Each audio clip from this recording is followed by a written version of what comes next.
ٹھیک ہے، جیسا کہ آپ دیکھ رہے ہیں جاہل، یہاں پر جو ایک الف ہے یہ یہاں پر کسی کے ساتھ مل کر پڑھا نہیں جا رہا ہے، بلکہ یہ تنے تنہا اکیلا مل کر پڑھا جا رہا ہے، جس کی وجہ سے یہ الف مقصورہ ہوگا، یہ الف ممدودہ نہیں کہلائے گا۔ تو آپ نے دیکھ لیا کہ الف کی دو قسمیں، ایک الف مقصورہ ہے اور ایک الف ممدودہ ہے۔ الف مقصورہ کی آپ تعریف یاد کر لیں کہ الف مقصورہ وہ الف ہے کہ جو الف دوسرے الف کے ساتھ مل کر پڑھا جائے، اور الف ممدودہ، الف مقصورہ نہیں بلکہ الف ممدودہ۔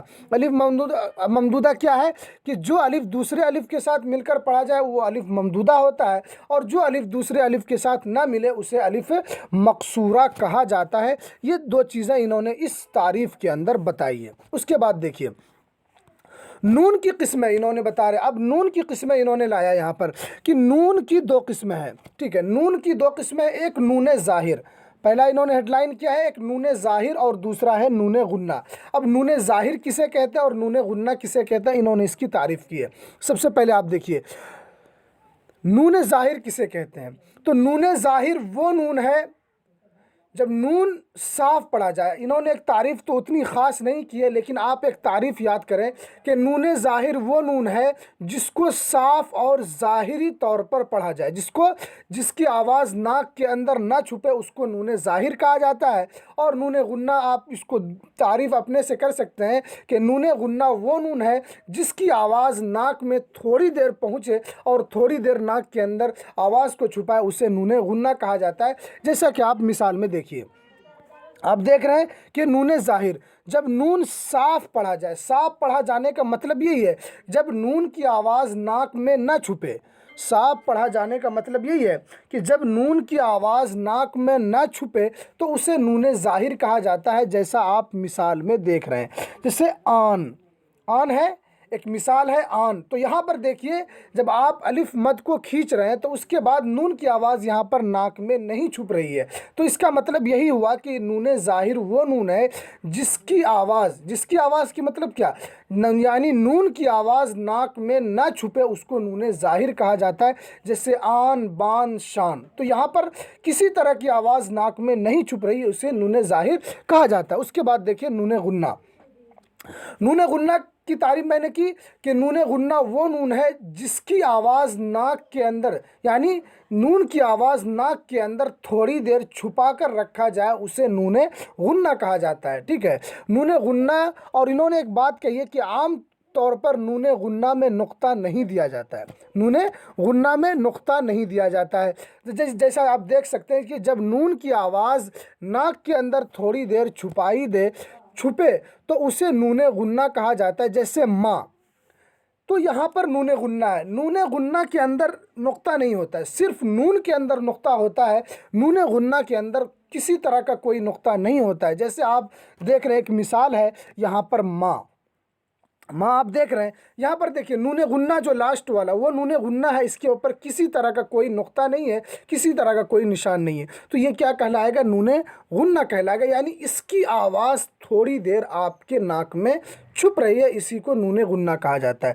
نون ظاہر آپ نے سنا کہ نون ظاہر جب نون کی آواز ناک میں نہ چھپے اور صاف ظاہری طور پر پڑھا جائے اسے نون ظاہر کہا جاتا ہے، اور نون غنہ یعنی جب نون کی آواز تھوڑی دیر ناک میں چھپے اسے نون غنہ کہا جاتا ہے، اور نون غنہ کے اندر کسی بھی نقطے کا نشان نہیں ہوتا ہے۔ جیسا کہ آپ ماں، جاں، کہاں، گونج، اونچ، جہاں پر نون غنہ ہوتا ہے وہاں پر کسی طرح کا کوئی نشان نہیں ہوتا۔ اب اس کے بعد دیکھیے واو کی انہوں نے اب قسمیں کی ہے کہ واو، یہ سب سے امپورٹنٹ ہے کہ واو کتنی طرح کے ہوتے ہیں، واو کتنے طرح کے ہوتے ہیں۔ انہوں نے واو کی 3 قسمیں کی ہے کہ واو جو ہوا کرتا ہے وہ 3 طرح کا ہوا کرتا ہے۔ پہلی بات دیکھیے واو کی 3 قسمیں، ایک ہے واو معروف، دوسرا ہے واو مجہول، اور تیسرا ہے واو معدولہ۔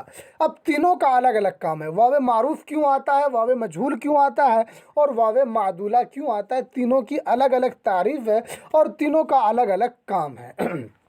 سب سے پہلے دیکھیے واو معروف کو آپ دیکھ لیجئے۔ نمبر 1 واو معروف، واو معروف وہ واو ہے جو کھینچ کر پڑھا جائے۔ کھینچ کر پڑھا جانے کا مطلب یہی ہے کہ جس کو معروف پڑھا جائے، ٹھیک ہے۔ جیسے خوب ہے، یہاں پر آپ دیکھیے خا کے ساتھ جو واو ملا ہوا ہے اس کو آپ تھوڑا کھینچ کر پڑھ رہے ہیں، اسی کو واو معروف کہا جاتا ہے۔ یعنی واو معروف کی تعریف آپ یہی کریں گے کہ واو معروف وہ واو ہے جو تھوڑا کھینچ کر پڑھا جائے، جو صرف کھینچ کر نہیں بولیں گے، جو تھوڑا کھینچ کر پڑھا جائے۔ اس لیے جب آپ تھوڑا کہیں گے تو اس کے اندر تھوڑا ہی آئے گا، زیادہ نہیں آئے گا۔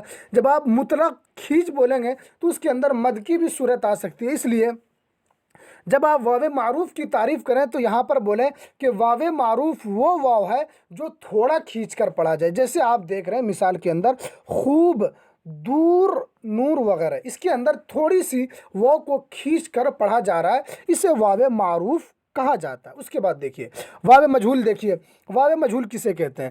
واو مجہول وہ واو ہے جو کھینچ کر نہ پڑھا جائے، جو کھینچ کر نہ پڑھا جائے اور جو مجہول پڑھا جائے۔ میں نے آپ کو کہا کہ واو معروف جو ہے وہ تھوڑا کھینچ کر پڑھا جاتا ہے اور وہ معروف پڑھا جاتا ہے، اور واو مجہول جو ہوا کرتا ہے یہ کھینچ کر تو نہیں پڑھا جاتا ہے اور یہ تھوڑا مجہول پڑھا جاتا ہے، ٹھیک ہے؟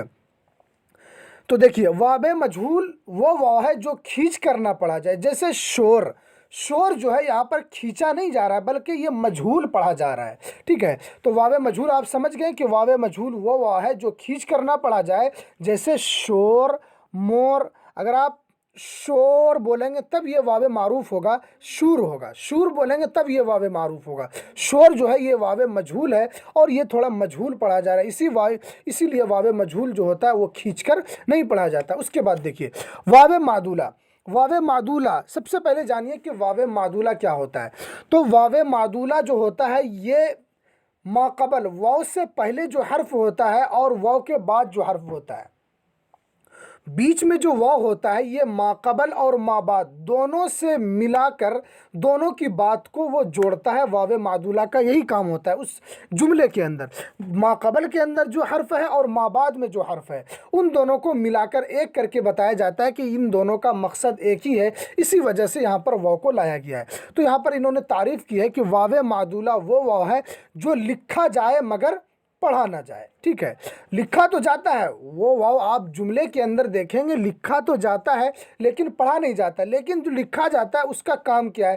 اس کا کام یہی ہے کہ جو ماقبل میں جو بات ہوتی ہے اس کو مابعد سے ملایا جاتا ہے، اسی کو واو معدولہ کہا۔ جیسے خواب، خواہش، لکھا تو گیا لیکن پڑھا نہیں جا رہا ہے، ٹھیک ہے؟ لکھا گیا لیکن پڑھا نہیں جا رہا۔ آپ لیکن خواب کے اندر کیا پڑھتے ہیں؟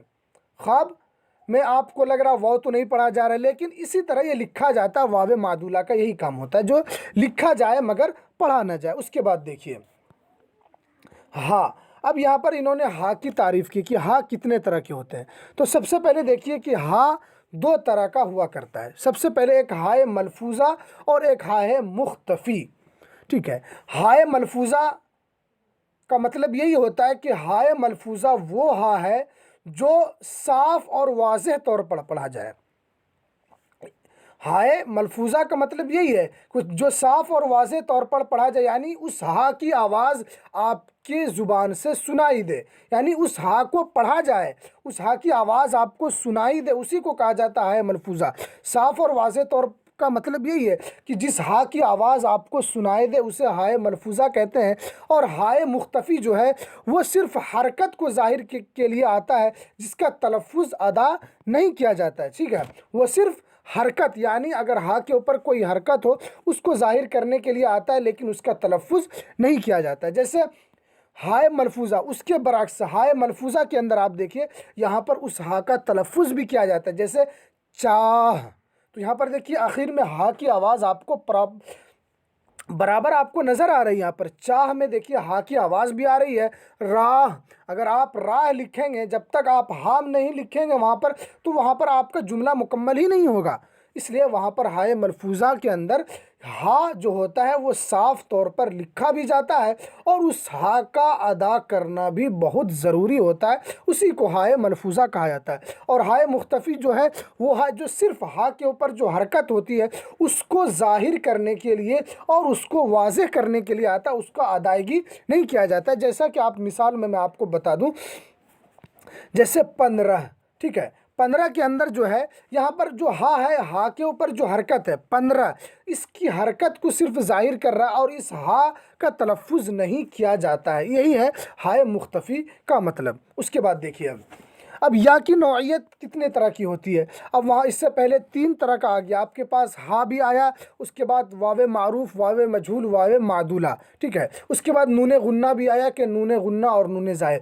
اب یہاں پر بول رہے ہیں کہ یا کی نوعیت کتنی طرح کی ہوتی ہے، یا جو ہوتی ہے وہ کتنی طرح کی یا ہوتی ہے، تو میں آپ کو بتا دوں کہ یا کی جو نوعیت ہوتی ہے وہ 2 طرح کی ہوتی ہے، ایک یا معروف ہوتا ہے، ایک یا مجہول ہوتا ہے، ٹھیک ہے، یا معروف اور یا مجہول۔ یا معروف جو ہوتا ہے وہ تھوڑا کھینچ کر پڑھا جاتا ہے، جیسے آپ دیکھ سکتے ہیں امیر کے اندر دیکھیے، امیر میں جو یا ہے اس کو تھوڑا کھینچ کر پڑھا جا رہا ہے، تو یا معروف کا مطلب یہی کہ یا معروف وہ یا ہے جو کھینچ کر پڑھا جائے، جیسے امیر میں دیکھ رہے ہیں یہاں پر جو یا ہے، یہاں پر یا تھوڑا کھینچ کر پڑھا جا رہا ہے، اور غریب جیسا دیکھ رہے ہیں یہاں پر بھی یا تھوڑا کھینچ کر پڑھا، جیسے امیر، غریب، دلیل وغیرہ۔ اور یا مجہول جو ہوتا ہے وہ یا جو کھینچ کر نہ پڑھی جائے وہ یا مجہول ہوتا ہے، جیسے شعر، یہاں پر یا کو نہ کھینچنے کی ضرورت ہے، صرف یا تو لکھا جائے گا لیکن وہ یا کو کھینچ کر پڑھا نہیں جائے گا، جیسے شعر، قید، بیر وغیرہ میں بھی اگر آپ کو یا پڑھنا ہے یہاں پر تو بولنا چاہیے آپ کو وغیرہ، کیا بولنا چاہیے؟ بیر، قید، شعر، اس طرح بولنا چاہیے، لیکن یہاں پر نہیں، لکھا تو جائے گا لیکن اس کو تلفظ اس کا نہیں کیا جائے گا ہائی یا یہ۔ تو یا مجہول کا مطلب یہ وہ یا ہے جو کھینچ کر نہ پڑھا جائے، لکھا جائے گا، ایسا نہیں کہ وہ جب کھینچ کر نہ پڑھا جائے تو وہ لکھا بھی نہیں جائے، نہیں، لکھا جائے گا، جب تک آپ نہیں لکھیں گے تو اس کا تلفظ صحیح ہو ہی نہیں سکتا ہے۔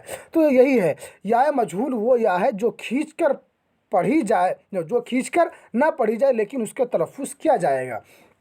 اور یا معروف دیکھ رہے ہیں جو کھینچ کر پڑھی جائے، جب تک آپ اس کو کھینچ کر نہیں پڑھیں گے تو اس کا تلفظ صحیح طور پر ادا نہیں ہو سکے گا، یہی ہے یا معروف اور یا مجہول کے اندر تھوڑا سا فرق۔ تو دوستو اتنی ویڈیو آپ لوگوں کے لیے کافی ہے، میں تھوڑا کر کے میں آپ لوگوں کے لیے ویڈیوز لے کر آتا رہوں گا، اور میں جانے سے پہلے آپ لوگوں سے ایک گزارش یہی کروں گا کہ جو حضرات BSSC اردو انوادک کی تیاری کر رہے ہیں وہ محنت کے اندر لگ جائیں، محنت اور دل جمعی کے ساتھ آپ اردو گرامر کے اوپر تھوڑا سے توجہ دیں۔ تو اور جو حضرات نئے اس چینل پر آئے ہیں میں ان سے بھی یہی ادباً گزارش کروں گا کہ جو حضرات نئے ہیں وہ ہمارے چینل کو سبسکرائب کر دیں اور بیل آئیکن کو بھی دبا دیں تاکہ آپ کو ہماری ویڈیوز کی خبر آپ کو بر وقت مل سکے، اور جو حضرات BSSC اردو انوادک کی تیاری کر رہے ہیں ان تک بھی اس ویڈیو کو پہنچانے میں ان کی بھی مدد کریں اور آپ ہماری بھی مدد کریں۔ ہمیں دیجیے اجازت، پھر ملتے ہیں دوسری نئی ویڈیو کے ساتھ۔ السلام علیکم ورحمۃ اللہ وبرکاتہ۔